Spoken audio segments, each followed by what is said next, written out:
السلام علیکم ورحمۃ اللہ وبرکاتہ۔ سبھی ساتھی کا استقبال ہے ہمارے یوٹیوب چینل AFB آصف میں۔ آج ہم آپ کے لیے لے کر آئے ہیں حضرت جی کا نیو بیان۔ آپ تمام حضرات اس بیان کو دھیان سے سنیں اور دعوت کے ذریعے سے امت تک پہنچانے کی فکر کریں۔ السلام علیکم ورحمۃ اللہ وبرکاتہ۔ میرے دوستوں عزیزو، ہم تو ایک چھوٹا سا کھوکا لیے بیٹھے ہیں دکان کا، ذرا سا ٹکڑا لیے بیٹھے ہیں زمین کا، یوں سمجھتے ہیں اللہ نے پلنے کے لیے بنایا ہے۔ ایسی بادشاہت دی سلیمان علیہ السلام کو، ایسی بادشاہت دی۔ یہاں تو چھوٹی سی دکان پر بھی قابو نہیں ہے، چلے گی یا نہیں چلے گی۔ وہاں ہوا پر قابو ہے، سارے جنات شیاطین تابع ہیں، سارے پرندے تابع ہیں، ہر پرندے کی آواز اور اس کی زبان سمجھتے ہیں، سب لگے ہوئے ہیں خدمت میں۔ ایسی بادشاہت کسی کو ملی ہے نہ ملے گی۔ یہاں تو اپنے ملک کی رعایا پر حکومت نہیں ہے، قابو نہیں ہے، رعایا سے ڈر کر بیٹھتے ہیں حکام۔ وہاں شیاطین جنات وہ سب کے سب تابع ہیں۔ اللہ اکبر۔ اس زمانے کے مسلمانوں کو تو فقراء حکام سے امید ہے۔ وہاں سلیمان علیہ السلام کو اللہ نے ہر چیز پر قدرت دے دی۔ ہوا اپنی مرضی کے مطابق چلے، سنو، ہوا اپنی مرضی کے مطابق چلے۔ سخرنا لہ الريح، سارے شیاطین جن و انس سب کے سب تابع ہیں۔ فلک جھپکنے کے بقدر اتنی دیر میں بلقیس کا تخت حاضر ہو گیا۔ تو یہ فرمایا یہ میرے رب کا فضل ہے، یہ میرے رب کا فضل ہے میری آزمائش کے لیے۔ ہم کارخانے مل جاوے تو کارخانے پر لکھ دیں گے حاضر من فضل ربی۔ گھر بن گیا، گھر بنا لیا، گھر کی چوکھٹ کے اوپر لگائیں گے تختی حاضر من فضل ربی۔ آدھی آیت لکھتے ہیں، آدھی آیت چھوڑ دیتے ہیں۔ ارے سنو تو صحیح، آدھی آیت لکھتے ہیں، آدھی آیت چھوڑ دیتے ہیں۔ کارخانہ ہے، دکان ہے، مکان ہے، حاضر من فضل ربی، آدھا لکھتے ہیں آدھا چھوڑ دیتے ہیں۔ ارے بھائی فضل رب تو ہے مگر کس لیے ہے یہ تو لکھتے۔ حاضر من فضل ربی، میرے رب کا فضل ہے۔ فضل کس لیے ہوتا ہے کہ رب کا فضل آزمائش کے لیے ہوتا ہے۔ رب کا فضل آزمائش کے لیے، لیبلونی اشکر ام اکفر۔ اللہ نے میری آزمائش کے لیے مجھے فضل کیا ہے تاکہ مجھے جانچے کہ میں اس کا حکم یاد رکھتا ہوں یا بھول جاتا ہوں۔ اللہ تعالی نے ایسے گھوڑے جو انتہائی خوبصورت، ہوا میں سواری کو لے کر اڑنے والے اور سواری کو لے کر سمندروں میں تیرنے والے اور سواری کو لے کر خشکی پر دوڑنے والے، ایسے گھوڑے اللہ نے پیدا کیے جو نہ اس سے پہلے کبھی ہوئے نہ اس کے بعد کبھی ہوئے۔ انتہائی نادر و نایاب۔ سلیمان علیہ السلام ان کو دیکھنے میں مشغول ہو گئے۔ میری بات یاد رکھو، اللہ کی قدرت کے مناظر یا تو اس کو غافل کریں گے یا اس کو ذاکر بنائیں گے۔ ذاکر تو وہ ہے جن مناظر کو دیکھ کر فوراً اللہ کو یاد کرے، اور غافل وہ ہے جن مناظر کو دیکھ کر انہیں میں الجھ کر رہ جائے۔ سلیمان علیہ السلام ان گھوڑوں کا معائنہ کرنے لگے، ان کو دیکھ رہے تھے اور تعجب کر رہے تھے، اتنے خوبصورت گھوڑے، بڑے بڑے بازو اور پر تھے ان کے اڑنے کے لیے۔ ان کا معائنہ کرتے رہے یہاں تک کہ عصر کی نماز قضا ہو گئی اور سورج ڈوب گیا۔ سورج ڈوب گیا۔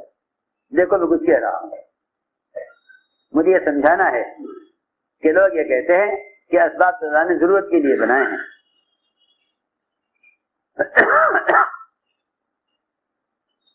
حالانکہ اللہ نے اسباب اس امتحان کے لیے بنائے ہیں کہ تم ہمیں اس میں کتنا یاد رکھتے ہو۔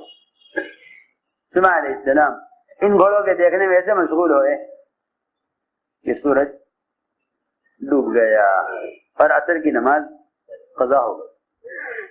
جیسے ہی دیکھا کہ ارے مغرب غروب ہو گیا اور عصر قضا ہو گئی، تلوار منگائی اور سارے گھوڑے کاٹ ڈالے، سب گھوڑے کاٹ ڈالے، ان کی نسل باقی نہ رہے۔ جو چیز اللہ کی یاد سے غافل کرنے والی ہو اس کو تو ختم کر دینا چاہیے۔ یہاں اندازہ کرو کہ اتنی نمازیں ضائع ہوتی ہیں اسباب کے لیے۔ عجیب بات ہے، ادھر اذان مغرب کی ہوگی، ادھر اللہ کا حق کو لائیں گے۔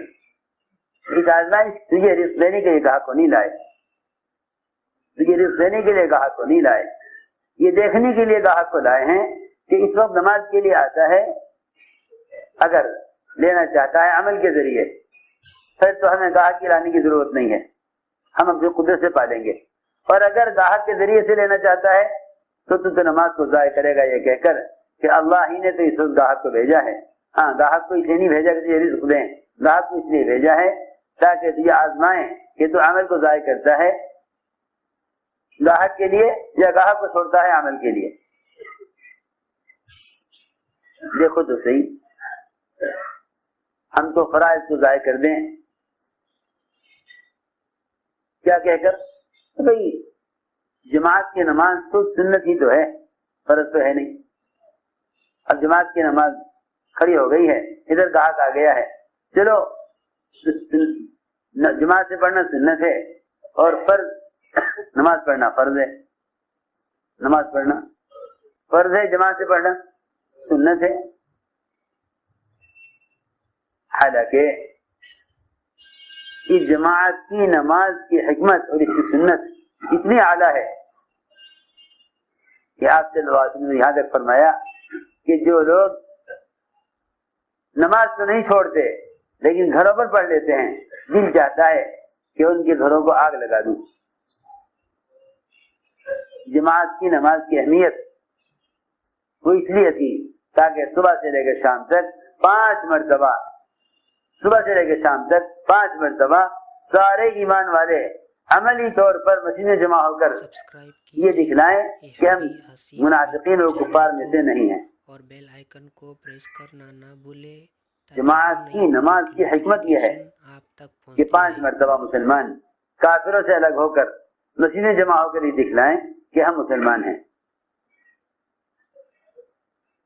اسی لیے جماعت کی نماز کے چھوڑنے پر وعیدیں ہیں۔ میں نے عرض کیا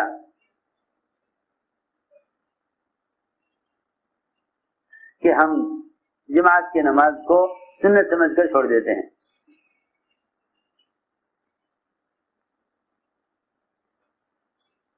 حضرت طلحہ رضی اللہ تعالی عنہ نفلیں پڑھ رہے باغ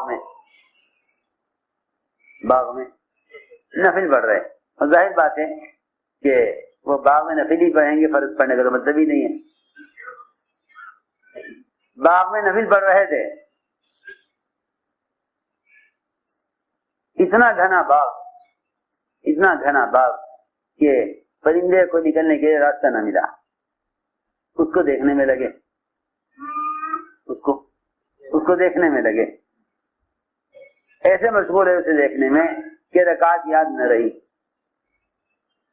50,000 کا باغ، حالانکہ باغ یہ تو آپ کہتے ہیں کہ انسان کے اپنے گزارے کے لیے اور آمدنی کا ایک ذریعہ ہے، آمدنی کا ایک ذریعہ ہے، سال کے سال اسی باغ سے آمدنی ہوتی ہے، اسی سے گھر کے اخراجات نکلتے ہیں، اس سے ہی ساری ضروریات پوری ہوتی ہیں۔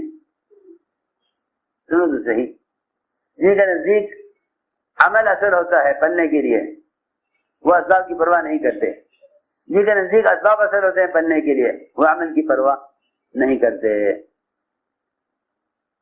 یہ پورا باغ 50,000 کا اسی وقت صدقہ کر دیا اور یہ کہا بیوی سے باہر نکل جاؤ باغ سے۔ کیا بات ہو گئی کہ اس باغ نے میری نفل نماز میں خلل پیدا کر دیا ہے۔ اللہ اکبر، جو نوافل کا اتنا اہتمام کریں کہ نفل نماز کے خلل کی وجہ سے 50,000 کا باغ صفا کر دیں اور باغ سے باہر نکل آئیں، ان کے اندر کہ یہاں فرائض کا اہتمام کیسے ہوتا ہوگا، ان کے یہاں فرائض کا اہتمام کیسے ہوتا ہوگا، جو نفل نماز میں باغ کی وجہ سے خلل پیدا ہونے پر میں نے عرض کیا کہ سلیمان علیہ السلام نے تلوار منگائی اور سارے گھوڑے کاٹ ڈالے۔ اے اللہ مجھے کچھ نہیں چاہیے، مجھے تو آج کی عصر چاہیے، مجھے آج کی عصر چاہیے۔ اللہ کی شان سورج واپس نکلا کہ آج کی عصر پڑھو، سورج واپس نکلا۔ سلیمان علیہ السلام نے عصر کی نماز ادا کی، پھر سورج دوبارہ غروب ہوا۔ چینل کو میں نے ساری بات سمجھانے کے لیے عرض کی ہے تاکہ ہر نئی ویڈیو کہ جب سلیمان علیہ السلام جیسی بادشاہت کسی کو میسر نہیں، جب ان کے اسباب آزمائش کے لیے ہیں، ان کے اسباب آزمائش کے لیے ہیں، امتحان کے لیے ہیں، تو پھر ہمارے اسباب اطمینان کے لیے کیسے ہو سکتے ہیں؟ میں عرض کرنا چاہتا ہوں۔ اس لیے دوستو عزیزو، ساری بات کا خلاصہ یہ ہے کہ کائنات کے اسباب محض امتحان کے لیے ہیں۔ ہم دیکھنا چاہتے ہیں کہ تم اس اسباب میں ہمیں کتنا یاد رکھتے ہو، اسباب میں ہمیں تم کتنا یاد رکھتے ہو۔ اس لیے صحابہ کرام سے اعمال کو مقدم کرایا اسباب پر، تاکہ قدرت سے لینے کا راستہ بنے، اللہ کی ذات سے فائدہ اٹھانے کا راستہ بنے۔ میں صاف کہہ دیتا ہوں، سمجھ آنا تو بظاہر مشکل ہے کہ لوگوں نے قدرت سے فائدہ اٹھانے کے ذریعے اسباب کو سمجھا ہے، یہ خیال غلط خیال ہے، اور یہی وجہ ہے کہ جو قدرت سے برائے کائنات لیتے ہیں وہ اللہ تعالی کو اسباب بنا کر پیش کرتے ہیں۔ جو قدرت سے برائے کائنات لیتے ہیں وہ اللہ کو اسباب بنا کر پیش کرتے ہیں، اور جو قدرت سے برائے اعمال لیتے ہیں وہ اللہ کو اعمال بنا کر پیش کرتے ہیں۔ اتنی آسان بات۔ جو اللہ کی ذات سے برائے کائنات لیتے ہیں وہ کائنات بنا کر پیش کرتے ہیں، وہ کہتے ہیں اے اللہ یہ دکان ہے تو اس کے ذریعے نفع دے دے۔ کتنی عجیب بات ہے، دعا میں کہتے ہیں اے اللہ وزیر کے دل میں ڈالنے کے یہ میرا کام کر دے۔ اللہ، سوچو تو صحیح، ایمان لائے اللہ پر لیکن اس کی الوہیت کو پابند کیے ہوئے ہیں وزیر کے۔ کیسے